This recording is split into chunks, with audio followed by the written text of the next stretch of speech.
The purpose of this podcast is to educate and to inform. This is not a substitute for professional medical care and is not intended for use in the diagnosis or treatment of individual conditions. Guests on this podcast express their own opinions, experience, and conclusions. The mention of any product, service, organization, activity, or therapy should not be construed as an ASCO endorsement. Hello and welcome to the ASCO Guidelines Podcast Series, brought to you by the ASCO Podcast Network, a collection of 9 programs covering a range of educational and scientific content and offering enriching insight into the world of cancer care. You can find all the shows, including this one, at podcast.asco.org. My name is Brittany Harvey, and today I'm interviewing Dr. Megan Daly from the University of California, Davis, co-chair and lead author on radiation therapy for small cell lung cancer, ASCO Guideline Endorsement of an ASTRO Guideline. Thank you for being here, Dr. Daly. Thank you. Glad to be here. First, I'd like to note that ASCO takes great care in the development of its guidelines and ensuring that the ASCO conflict of interest policy is followed for each guideline. The full conflict of interest information for this panel is available online with the publication of the guideline in the Journal of Clinical Oncology. Dr. Daly, do you have any relevant disclosures that are directly related to this guideline topic? I do not. Great, thanks so much. So generally, can you give us an overview of what this guideline endorsement addresses and how the ASCO guideline endorsement process works? This guideline was designed to provide an endorsement of a very comprehensive guideline provided by the American Society of Radiation Oncology, addressing the use of radiation therapy for small cell lung cancer. The guideline endorsement process involved us developing a team of physicians, both medical oncologists and radiation oncologists, to review and assess the ASTRO Guideline and make recommendations and clarifications for the ASCO audience. So our guideline panel met several times by teleconference. We carefully reviewed the guidelines with assistance from the ASCO staff. We reviewed each individual recommendation within the ASTRO Guideline, including the supporting evidence and the final recommendations, and provided clarifying comments when necessary. The entire guideline panel had to vote and reach a consensus on each individual recommendation from the ASTRO Guideline to form a final consensus. And ultimately, in the case of this guideline, we largely agreed with the excellent ASTRO Guideline that had already been produced. So this was largely a process of confirming and endorsing ASTRO's guideline product. We also then provided a written paper that provides some additional clarification and context for ASCO's audience. Great. So you just touched on some of the recommendations of the guideline. So what were those key recommendations of this guideline? So this guideline was specifically addressing the use of radiation therapy for small cell lung cancer, both limited stage and extensive stage small cell lung cancer. So the key recommendations that came out of both the ASTRO Guideline and ASCO's recommendation of ASTRO's guidelines were first, that radiation therapy should be used for most patients with limited stage small cell lung cancer, confirming standard practice, and that doses of 45 gray in twice daily fractionation remain the standard of care, but alternative schedules delivering 60 to 70 gray over a single fraction are also reasonable. The guideline also addressed that stereotactic radiation is an appropriate consideration for early stage node negative limited stage small cell lung cancer.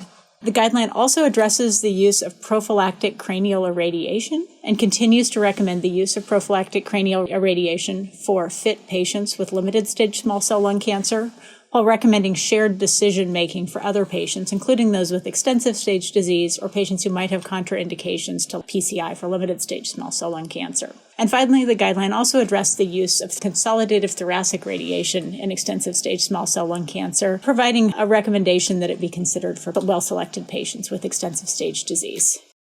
Okay, and then you mentioned earlier that there were select scenarios in which the panel offered clarifying comments. So in which sections did the ASCO expert panel decide to offer those clarifying comments? Our clarifying comments were largely simply to provide clarification in several of the recommendations.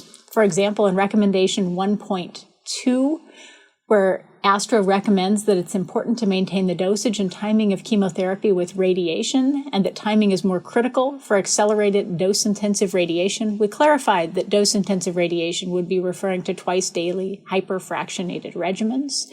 We also provided clarification that ultracentral tumors refer to those where a planning target volume is overlapping or touching the proximal bronchial tree, the esophagus, and trachea, within the recommendation that those tumors, even when early stage, might better be addressed by fractionated rather than a stereotactic radiation. And finally, for recommendation 4.4, that states for patients with extensive stage small cell with a response to chemotherapy and immunotherapy and residual disease in the thorax, thoracic radiation to 30 gray and 10 fractions within 6 to 8 weeks can be considered, and we provided clarification that that would be 6 to 8 weeks of completion of the chemotherapy and prior to maintenance immunotherapy.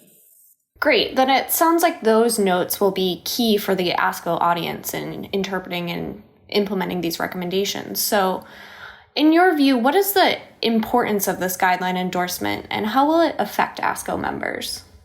So I believe this guideline endorsement and the initial ASTRO guideline are both very important in providing guidance to both radiation oncologists and medical oncologists who routinely treat small cell lung cancer patients in their practice. The small cell lung cancer space is constantly changing, and there have been some major developments in small cell lung cancer within the last 5 to 10 years, most notably surrounding the use of prophylactic cranial irradiation and extensive stage disease. There's also a number of interesting ongoing clinical trials looking at the use of consolidative thoracic radiation in extensive stage disease, and many practitioners have questions about how to use radiation in the landscape of changing systemic therapies, for example, the integration of immunotherapy into extensive stage disease, as well as how to integrate newer radiation technologies like stereotactic radiation into the treatment of small cell lung cancer. So I believe that this guideline endorsement, as well as the original guidelines, can provide valuable guidance to the ASCO community and how to treat these patients in their daily practice.